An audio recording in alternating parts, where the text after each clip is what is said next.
Maybe if we can just sort of quickly, everyone do sort of their like 20, 30-second intro, starting with Chris.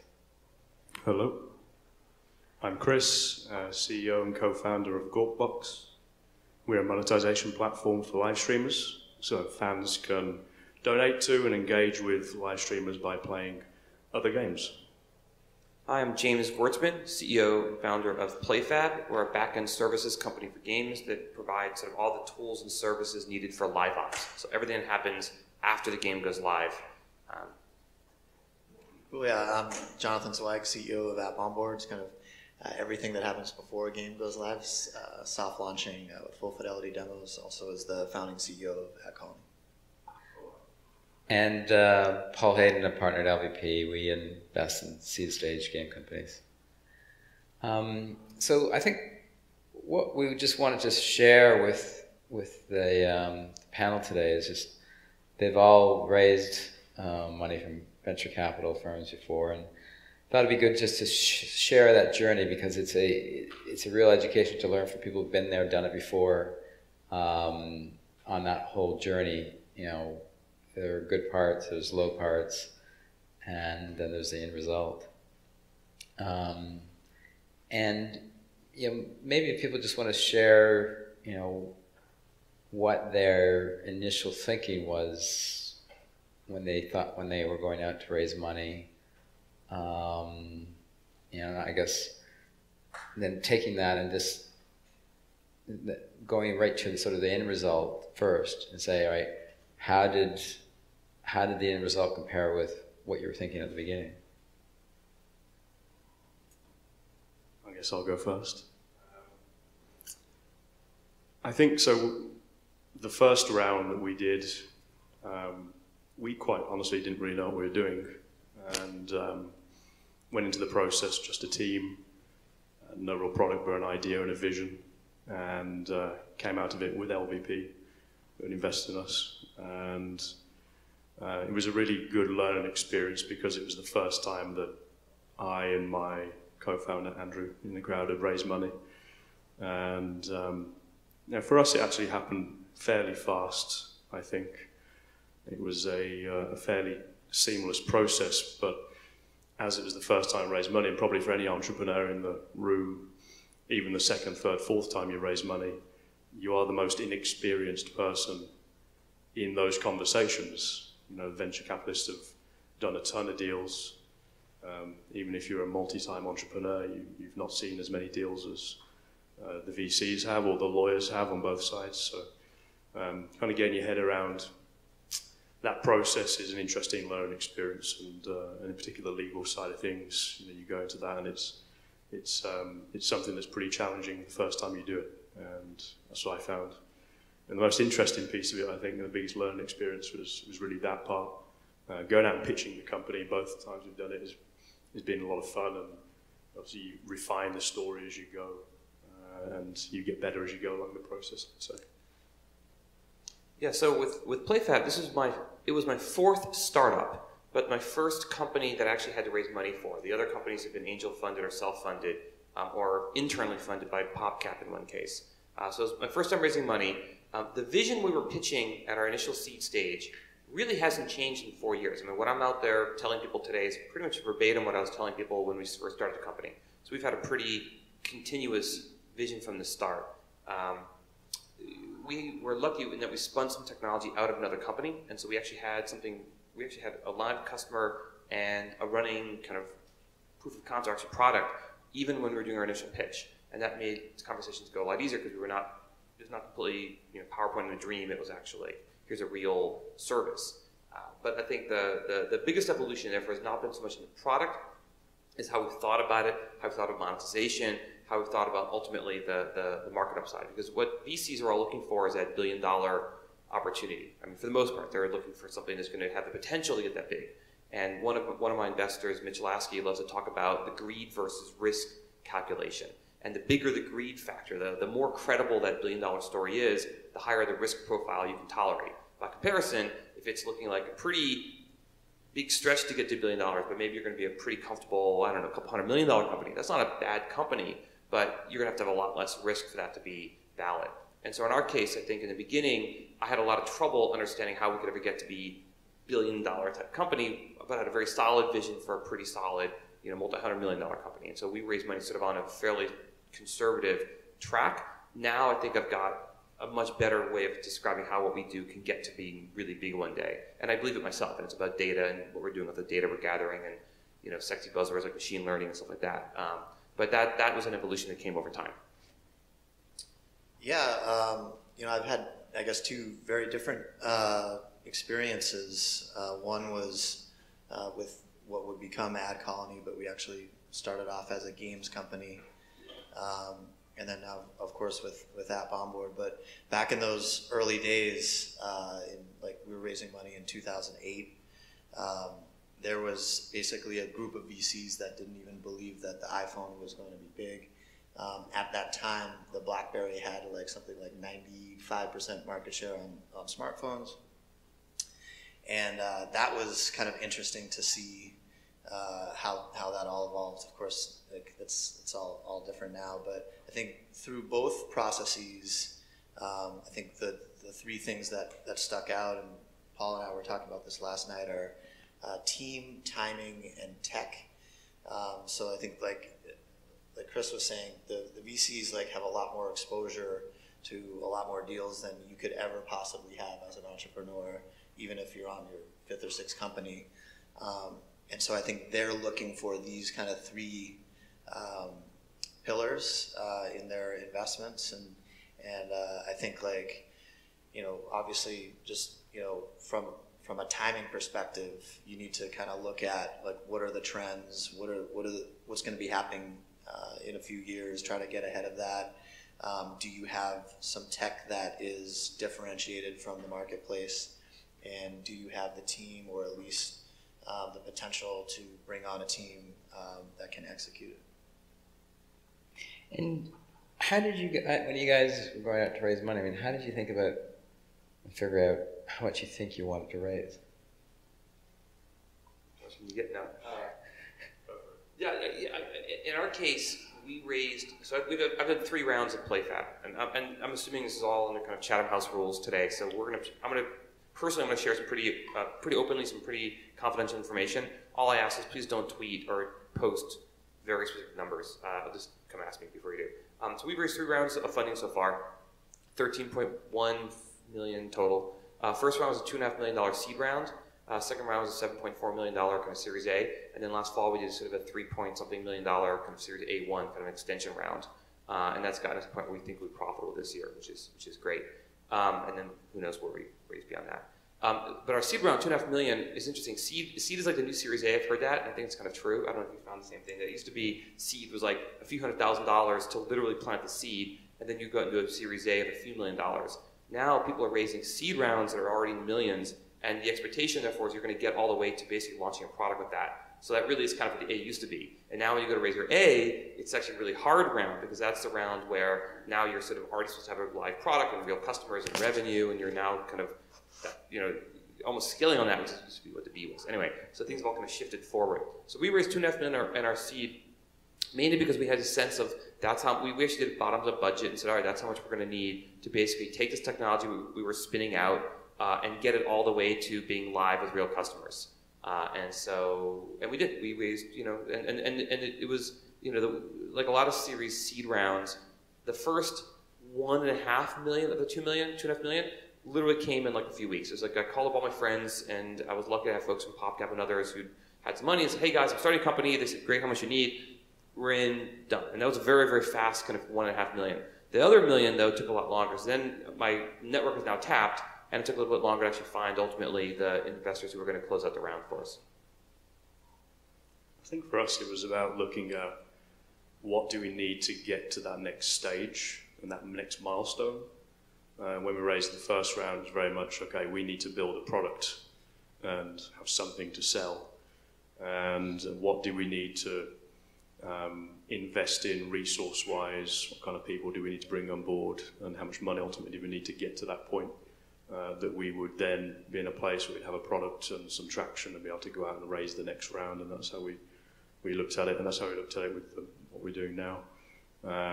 how much do we need to get us further, and you know, sometimes when you go out and you look for a certain amount of money, you end up getting more and you get more interest in, which is exciting, and that was lucky enough to happen to us this time round. And then you kind of adjust on the back of it. You know, we adjusted what we feel like then that money will take us to do. And I think every time the consistent is that we look for how much money do we need to take us to the next stage, and you know, you have to define what that stage is, what that milestone is that you're going to get to. No, it's a great question. I totally agree that like things have shifted in terms of like the nomenclature for what's a seed round and Series A and so forth. Back in the Ad Colony days, we did like a $700,000 family and friends. We did a $900,000, what I would call like a seed round, and then Inside Venture Partners came in for around like a $5 million, what you would probably call a Series A. And then shifting, you know, 10 years later, we just did a $4 million seed round for AppOnboard. So it's kind of like, it's interesting to see it. It's just kind of like calling it a different thing. But I agree. I mean, you kind of want to get that first kind of tranche of money to be enough to be able to release the product and have a certain healthy amount of revenue. It's also, it's a number that, yes, you have to think about getting to the next stage and how much runway and stuff like that. But you also have to think about what you think you can actually close on. Because I've seen various companies who go out and want to raise X amounts. It seems like a lot of money, and they're unable to close it because investors think it's too much money. And whereas I've seen other people go out with sort of a reasonable number, and as Chris just pointed out, it's like they end up raising more because the demand is more, because people got excited about it more. And I don't know if you guys have seen that in your journeys at all. For sure. I mean, I think if you're asking for too much money relative to the problem you're trying to solve, you look unsophisticated, right? You look like you don't know what you're doing. Yeah. And vice versa. If you're asking for too little for a big problem you're trying to solve, you also look unsophisticated. Like you don't know what you're doing. So I think you've got to get that right. But I mean, clearly what markets are showing is for the right ideas. That's the whole greed risk thing. I think for the right idea, there's a lot of capital out there. If you've got the right team and you've got the right sexy vision. I mean, look at Machine. I guess Magic Leap was sort of the poster child for raising a shit ton of money for a very early stage because there's a really sexy big idea they had. I don't know. I guess enough teams to pull that off.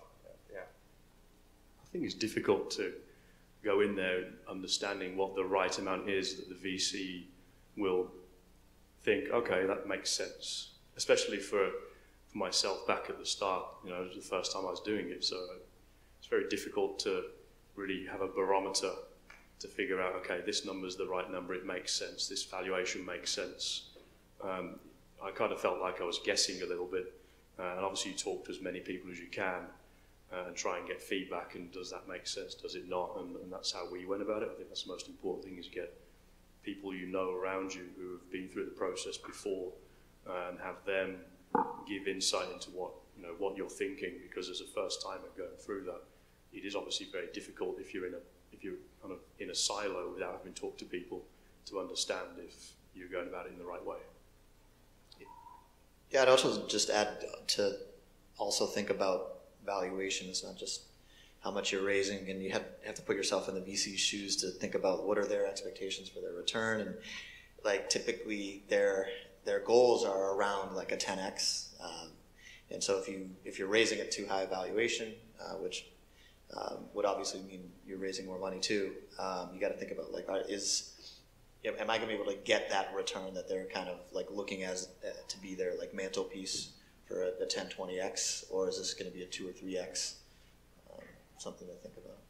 I was also going to say, I mean, you obviously there's things, the VC industry is one of the most sort of comparables really matter. I mean, everyone's sort of looking at each other, and there's this immense sort of, herd mentality that often happens when you're raising venture capital. And some VCs try to purposely buck the trends, and others are just right in the middle of it. And so I think the easiest amount of money to raise is the amount of money that everyone else is raising at the same time. And there's definitely trends. And so if everyone's raising $2 to $3 million seed rounds, and you're out there asking for a $2 or $3 million seed round, that's easy. No one's going to kind of look at that number twice. They're going to look at other things. If you're out there asking for a lot more or a lot less, then you're going to suddenly get a lot of eyebrows raised. And so obviously you can't be doing what everyone else is doing, you need to figure out what's the thing you're going to be doing differently and really focus on that. And figure out for the other things, it's easier to just let it be the kind of norm, I guess. And how did you guys think about the types of investors you wanted to raise money from? I mean, for us, it was easy. I mean, we just wanted people that had gaming DNA, that had great connections in the gaming industry. You know, in full disclosure, that was what really attracted us to London Venture Partners and Paul and his relationships with the entire gaming industry, from Unity to Supercell to you name it. I think like money is all green. I think, you know, we were fortunate enough to use our kind of ad colony proceeds to help start the company, and we were willing to fund it all the way through to the end as much as we needed. But we realized, hey, like, we don't have any presence in London. How do we get a beachhead there? I think you need to think about those sort of things. I think it's about finding the VCs that can be the right partner and add value to the business, mostly. And you'll talk to a lot of VCs when you go through the raising process, and it can be fairly apparent that some will add a lot of value and others won't. And you know, we also raised off LVP and Paul, super connected in the gaming space, which is super valuable for us. It's, you know, our bread and butter. And then also there's things like recruiting to think about how much can a VC help you with that. Through the fundraising, future fundraising processes, how much can I help you with that? Say, you know, when someone's on site and they're in the company, you need that help because, as I said earlier, you're the most inexperienced person in the room, and having a VC on board to help with future rounds, make those connections is super impactful. Yeah, I mean, we were, you know, and to some extent, there's a sort of my snarky response when you asked the question was, you know, whoever will fund the company. But that's obviously, assuming you have the opportunity to choose, then obviously, yeah, it's who's going to help the most. And we were lucky. For our Series A, we got Mitch Lasky from Benchmark. And Benchmark obviously is a sort of name brand VC, and it definitely opens doors. I mean, having a sort of kind of a named venture firm on your board. It's amazing kind of like ambulance chasers who show up. You know, people show up the next day and say, I want to invest too because Benchmark's on board. And it's just kind of really like, where were you last week, you know, before we announced that? But Mitch is also one of those, there's really very few VCs who get games, you know, and London Venture Partners are one of them. You know, Mitch is one of them. There's a handful of others who are really in the game space. And so we're really lucky. And that's an example where I didn't go to him. He was not like the first VC I pitched. I probably pitched 20 or 30 before I was ready to go pitch him, because you don't want to, you know, your story evolves as you pitch. I mean, some people say they hate fundraising. I love fundraising.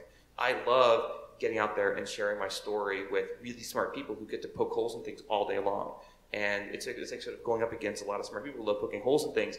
And if your story holds up, then great. And if it doesn't, then you can find the problems and you can fix them. And I always find that when I fundraise, I always emerge in the process with a better understanding of my own business than I go into it. And so there's a huge educational piece to it. And so I absolutely wanted to wait until I had the story better together before I pitched Mitch. When I did finally go in, it was one of those, like, you know, hour-long meetings. It becomes like a 2-hour meeting, and we were totally like at whiteboards drawing pictures and finishing sentences for each other. And it was like one of those, like, you know, rom-com kind of moments. And then we went, you know, we went on to then ultimately raise with Benchmark. That was great. And then the other VC that kind of co-led the round was Madrona here in Seattle. And that's a case where I wanted a local VC on the ground in Seattle. And there's not a lot of choice. Madrona is really the big VC here in town. And they're great because they have a lot of great connections for recruiting, not so much recruiting other money, recruiting talent. You know, typically VCs, a lot of people, especially executives, when they leave a job or they're thinking of the next thing, they'll go to a local VC and say, hey, what's around? What do you know is going on? And so in the case of Seattle, because it's a small community, that's very much the case where Madrona has a really good sense of who's out there looking for jobs. And so having them on our involved has been very helpful. And they put on great local dinners and great kind of get-togethers, and so it's a good community to be part of. So after you guys had sort of made the decision, all right, I'm going to go and raise some money, how did you then figure out, all right, here's who I want to go pitch, and here's how I think I'm going to be able to connect to them? Because that's usually a pretty hard part. What to pitch and who? Well, no, not what to pitch, but who do I want to pitch, and then how am I going to connect with them if I don't know them? We spent a good bit of time building a target list. I mean, treated it a bit like a sales pipeline, or a lot like a sales pipeline, really. Made a mini CRM that we just laid out what stage they were at, how we were progressing through the stage, and did a ton of research into who we wanted, basically, and went after and targeted folks that were, in our instance, had looked at the esports industry, were gaming folks. If they were like biomedical, that was not something that would be attractive to us. So we really targeted the people that are interesting. And in terms of getting in the door, sometimes if you have a direct connection, then great, obviously. We called upon people that were close to us, advisors, friends, and investors that helped make those connections. And I think a warm intro is obviously far better than a cold call in this scenario. Yeah, I mean, for a Series A at least, we pitched 40 odd. I think we had 40 pitch meetings. I don't think a single of those meetings was a cold intro. I think every single one of those was introduced by someone. Either one of my seed investors, one of my advisors, friends in the industry, other investors, or folks I already met. So I think that's where your network really comes into play. Because when your friends find out you're raising, inevitably, if they're also entrepreneurs, they're also in the tech industry, they'll say, hey, I'd be happy to introduce you to so-and-so, and I think fellow entrepreneurs, especially fellow entrepreneurs who've had a successful exit and made a lot of money for that VC are the best interest, because they'll say, hey, let me call up, Battery Ventures for you. Let me call up my friends at, Canaan Partners, whatever, and make an intro. Yeah, that's right. I mean, just using your network. I think, there's a lot to be said for momentum. If you can get a few key kind of luminaries to invest or at least commit to the round, quote unquote, that in turn leads them to feel motivated to introduce you to the VCs that they feel are good fits. It's kind of multiplicated in that way. Okay. And what do you think? I mean, I guess the whole process can be very different for each founder. Well, I mean, if you just speak from your own journeys, what was the highlight, and then what was sort of the really tough thing to go through? Getting finished. Closing. It's a time-consuming process, I would say. It's not. I'm not like Jay. I don't love it, but I don't hate it. I mean, it's just time-consuming. So you take from end to end. Quickly. If you do a quick one, it can be 2 months, and a slow one will be way longer. And it's basically a full-time job to do that for the majority of that period, which means you leave other areas of the business, and you somewhat feel guilty, and you leave some things behind. So the highlight for me is always the closing part, because obviously the deal's done and you can go back to concentrating on building the company. So the most difficult pieces I found were, because I was inexperienced and still am to some degree on the legal side of things, understanding the intricacies of that is challenging, and then as you go through more rounds, you're negotiating with multiple different parties on areas that you don't necessarily understand as well as you want to. So that is challenging. On the flip side, it's a good learning experience. As you go through that process, you hopefully get better at it, and then future rounds you'll be in a place where you understand these elements more than you did prior. And for me, I found the whole process to be a complete emotional roller coaster. I love it, but it's still a roller coaster, because at first, when you're first pitching, you're getting constantly rejected, and you feel like, what am I doing here? You've got to have the self-confidence to get up every morning and go into another pitch meeting. But then eventually you find someone who loves your idea and wants to fund you, and that's great. That's a high. And then you've got to go and do the partner meeting. We get to then pitch to all of that person's partners. And that was when I went to pitch with Benchmark. That was pretty stressful, because here's all these luminaries of guys like just Fenton on big names all sitting around a table. You're like deer in headlights. But that was fine. And then you get a call. Okay, they pass. We're in. Yeah. Then you've got to actually about the legal stuff. Then you get a term sheet, which is great. But then you've got to negotiate the term sheet, and then you get that figured out. And then it's about, then you're waiting to close, and it's stressful. Are we going to close or not? And is some scary skeleton going to jump out of the closet and break things up? And then that all happens, and you've got to figure out the announce and the PR, and then you finally, you get the interview with the press, and you kind of get an announcement, and finally you announce, and then then everyone starts calling you, and you get all the phone calls and congratulating you, and that's definitely a highlight. Yeah, mine's easy. I mean, when you raise money, there's a certain expectation that something good will happen. And I think in my first journey with kind of Gerbo and Ad Colony and that whole ride, there were a lot of highs and a lot of lows. And during some of the lows, like, you have investors even kind of doubting, like, is this going to go anywhere? And I remember some meetings kind of like at some of those low points where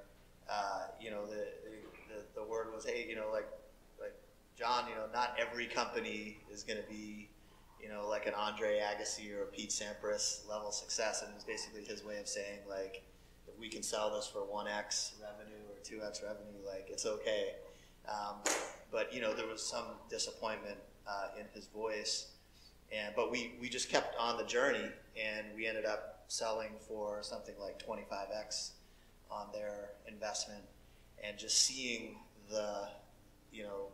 their satisfaction in having kind of gone through that and kind of sticking it out. I think, like, seeing their faces and their reaction was kind of like the highlight, just to say, like, hey, if you stick through it, like, there is a light at the end of the tunnel, and I look forward to kind of having another journey like that. There are ups and downs, and the investors will kind of get on you saying, where is this going, and all those things. And I think, like, if you just kind of keep on that track of your vision, there'll be a positive outcome. And I was actually curious about, like, how many people in the audience are, like, game developers versus maybe what you would call a vendor or game technology. Maybe game developers can raise their hand. Wow, okay, great. And then I guess the rest are game technology. I think one kind of secret that I would give you guys if you're raising funding, because it is hard to raise funding for a particular game, or even if you have multiple titles, it's just hard because there's so many games out there. I think look at your titles and your games and think about what in those games technologically makes you different, and not just the gameplay or the genre or the approach.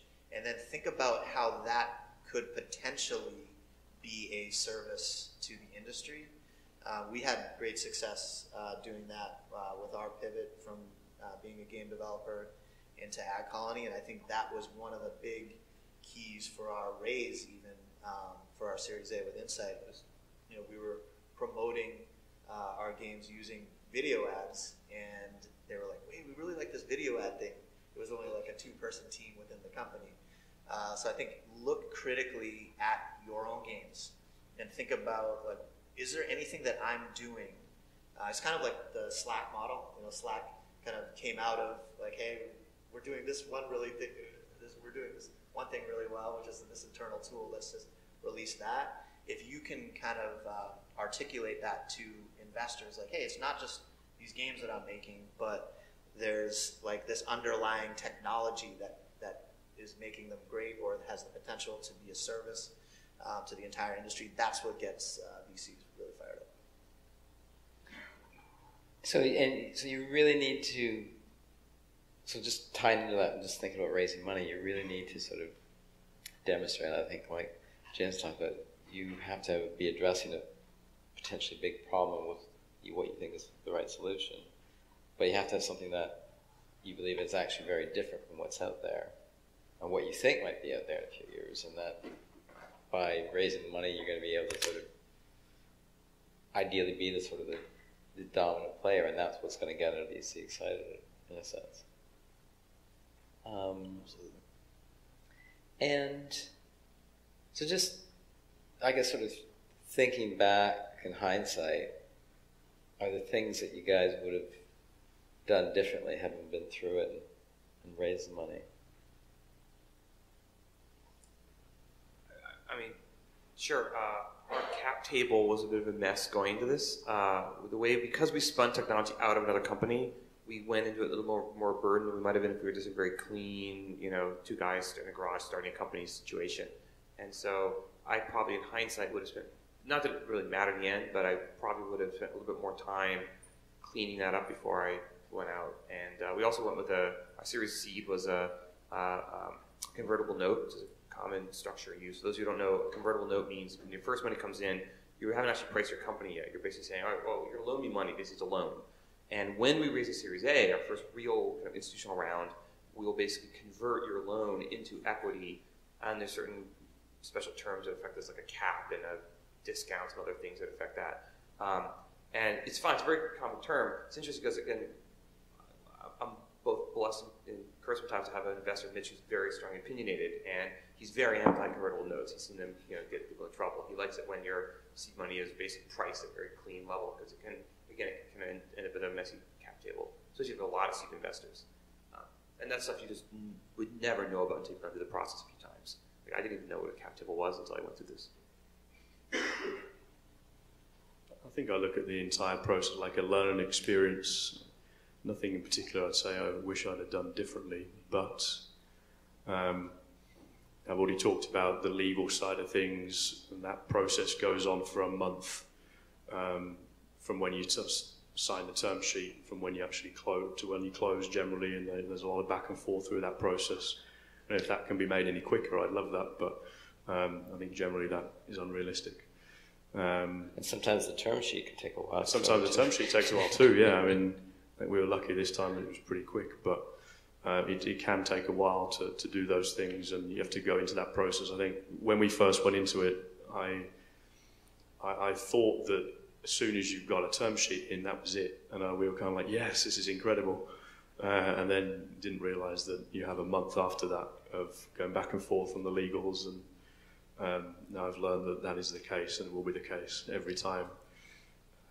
So I think it's just an entire learning experience, and you go into negotiations which you've never been in before unless you've raised money, and that kind of stuff is interesting to learn as well. And what did you guys find was, because particularly if you're raising money for the first time, it's a bit of a looming experience. It's like I'm not exactly sure I know what I'm doing, or I definitely don't know what I'm doing. So what did you find was sort of the best source to sort of get thoughts on how to try and do it? Was it people you knew? Was it people you got introduced to? Was it something on the internet? Or yeah, for me it was my roommate at the time, who ended up being the first investor. I just would listen to him and just ask him questions upon questions to learn, and then his advice after he thought that I had some at least kind of tools to go out there and at least start, is just go on as many meetings as you possibly can to get the experience. It really is all about experience. The more meetings you have, the more the story is refined. For each friends, I was looking at a lot of friends who've been successful raising money and exiting companies and so on, and so they just war stories from them. And then the internet is a great set of resources. Folks like there's more public information now on blogs and things like Y Combinator and that stuff out there than ever before. I mean, you can get blank term sheets and blank boilerplate agreements, just kind of read up on them at a time, and just people have endless articles debating things like what's the right convertible notes versus priced rounds, and there's so much information out there, can be a little overwhelming, but it is great. I read a lot of that stuff going into this process. Yeah, likewise. I think a lot of reading online, friends that have raised money in the past help out a lot. And also, in our scenario, it was all of the co-founders chipping in and doing this rather than just me. And I think that's important. Not any single one person, I feel like, knows the right thing to do necessarily, and as a collective you get through the process, and everybody has different ideas and different styles, and I think that helped us a lot. And John, for you going through it with raising money with another company, having been through the great exit and everything, was it did it feel different, easier, better this time, or? Yeah, all of the above. The landscape was much different than it was 10 years ago. 2008 was a pretty horrible time to raise money. Yeah, for the younger people in the audience, like that was a really bad time to raise 2008. When we were raising, there were only 1.7 million iPhones in the wild, so there was not a lot of. Right. So yeah, I mean, I think like I had very, very little experience. I still feel like I don't have a lot of experience. I feel like this was my first time with AppOnboard really raising a solid round. With AdColony, kind of Inside Venture Partners came to us after they had seen some level of success of our promotion on the App Store, where we had a lot of top games. But yeah, I mean, I think look at trends. Look at like a VC wants to invest in the future, so they're not necessarily concerned with what your business is right now today. Like you really got to sell them on what it's going to be 5 years from now. Your business is probably likely to change somewhat over the course of that period. That's important to know. I think early stage investors invest primarily in team. Do you have the ability across the team to be able to make decisions fast, change your approach if need be, because obviously what you do will change, the market changes, technology changes really rapidly, and sometimes outside of your control, so how quickly can you as a team adjust if necessary to those outside factors, I think is important. And what Paul said as well is a lot of what he looks for in companies. And I'll ask one more question, and we'll sort of open it up for questions. Is if there was sort of one great tip that you each wanted to share with everyone as a takeaway, what is it? Be persistent. Yeah, definitely. Yeah, same thing. I mean, you do get rejected. Not every single meeting you go to, people are going to come out and say yes. I mean, half the time people don't understand what you're doing. Don't be disheartened if people say no. It could be that they don't understand it, in which case they weren't right for you anyway. And I think that's important. As James said, keep going. Yeah, I think, absolutely agreed. Have thick skin. There's going to be a lot of no's. You only need a few yeses. But I think it also kind of goes back to what I was saying earlier, is that really think about where you can be in 5 years. And even if you've just got one game, like think about what it is about that game underneath the hood that makes you different as a company. Think about how that could potentially be of value to the whole ecosystem. I think those are the kind of things that VCs look for, like bigger picture. Like in 2008, there were basically there were less than 1,000 games on the App Store. Now, 10 years later, there's like full saturation. So it's like you're dealing with VCs that didn't believe in the opportunity. Now it's like there's too much opportunity. So you kind of got to find something that says, hey, like where are the opportunities in the industry? Like with James, like thinking about, what happens after you launch the app? Like how do you refine it? All those things. With Chris, like how do you tap into influencers and things? So, like what is your contribution to the game sector besides just your title? Yeah, just to add to that, I would just say that particularly for a game developer, 10 years ago, I guess pre-iPhone, it was really more about, does this team have the potential to really make a great game? These days, it's like, that's a given. You have to have that. But you have to be able to also find users, retain users, monetize those users. And you have to have, more or less, have that in the team when you go out to raise money. Otherwise, people aren't going to believe you're going to be successful.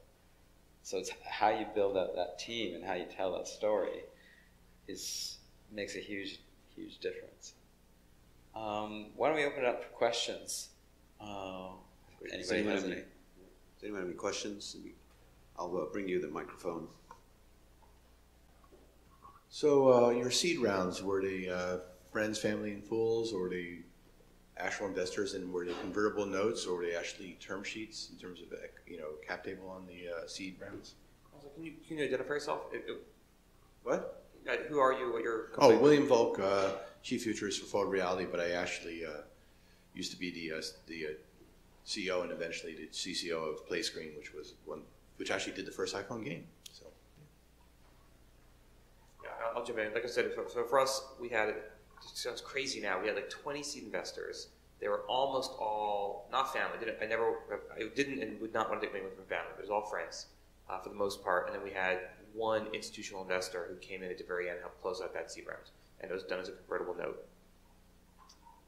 Ours was a priced round, and two of the investors are sitting on the panel right now. It's in John and Paul. There are a couple of others in there as well. Yeah, two different experiences.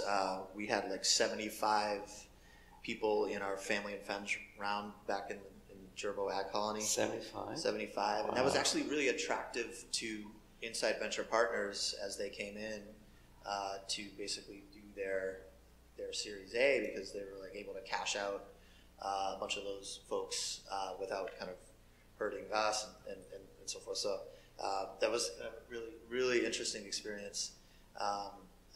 That was all a priced round. I've actually never taken money from via convertible note. I really just don't believe in them. But I have made investments via convertible note. But I always kind of like cringe, like, why do I do this?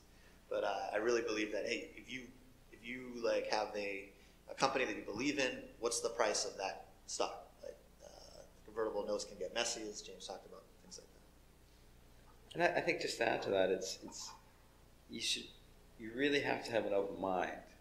Don't believe you're going to go out and raise $2 million and this is going to be the valuation, this is going to be the structure, we're going to have this number of investors and blah blah blah. It has to be like open mind and let's see what happens. In an ideal scenario, you'll get X valuation, you'll raise Y amount of money, and you'll have maybe a handful of investors. But it's completely unpredictable. I mean, if you could predict the future, you'd be rich. So I'd say that's the biggest thing, because I've seen so many founders are so rigid in their thinking of how things are going to work out, and it doesn't usually work out that way. Yeah, your valuation's usually going to be less than what you think. Sorry, where's the question? So the question was coming from back there, and said that if you had to do things again, what would you do differently? Yeah. Nothing went. I mean, we're all here, so that means something went right. And we're probably all going to have to do it again. Yeah. Picking great lawyers, I think, is a key. Like especially your first time around, you look at the landscape of attorneys and hourly costs, and you're like, there's no way I'm ever going to spend $500 or $700 an hour. But that will save you so much time, and time is money in raising money. I've had to pivot out of a firm that was pretty high priced, but they just weren't getting it done, and had to go for a more expensive one. So don't worry about legal fees. Get somebody good. I think that's one of my regrets, is not spending high on that. My biggest regret is actually not the fundraising process. My biggest regret is what I did with the money afterwards. So we made this classic kind of rookie Series A mistake, which is do your Series A, and suddenly you've got all this money in your bank account. You're like, woohoo! Time to scale up, baby. And so we hired a bunch of folks very quickly that frankly we weren't ready for. In kind of investor parlance, in hindsight, I would say clinically we didn't quite yet have the product market fit that we wanted. And so what that really translates into is we weren't ready to start hiring a lot of folks in sales and marketing at that point. The product just wasn't ready. And so in hindsight, if I could take all that money raised from Series A and A, spend less of it, and B, spend it on entirely essentially engineers and product folks at that stage until we really knew we had figured out our pricing model, figured out our go-to-market process, figured out all this other stuff. Then start to scale up. Instead, what we did is we hired a bunch of folks and realized, holy shit, we boosted our burn quite a bit, but we're not really making traction yet. Why not? Oh, okay, product's not really ready yet. Okay, fire them all, you know, and get back down again to basically just a pile of engineers. And now, to our credit, we moved quickly. So we figured out what was going on quickly enough that we were able to kind of address it. And so, you know, we're today, you know, basically a bunch of engineers and a great product. And now our product is selling itself. And so we literally had like no one in sales practically, no one in marketing, and yet we're growing really quickly right now and hitting some pretty fun numbers. So we're about to start scaling now, but this time it's organic scaling. We're actually about to start hiring more folks in things like marketing and sales and operations, and we're actually funding it with like revenue as opposed to like, you know, capital, which is exciting. So I say don't be afraid to have honest and somewhat difficult conversations at times, because you have to do that as you go through the process and negotiation with all the different parties. You're going into a partnership which, you know, could be deemed like a marriage, I guess, and you need to be prepared to have those conversations at times, and you'll be stronger coming out the back of those with the people that are involved with the company. So, and that's important. I agree with John on the legal side of things as well. Important to have a lawyer that you trust, and don't be surprised when you get a massive legal bill, because they are pricey. Any more questions?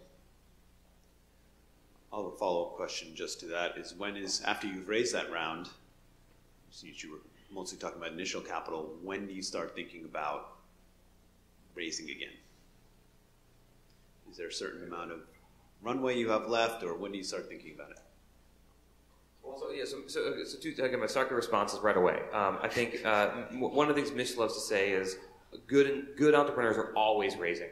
And by that, it doesn't mean you're out there pitching, it's just you're always recognizing every interaction with a potential, you know, partner could be, you know, they could be one day investing in you.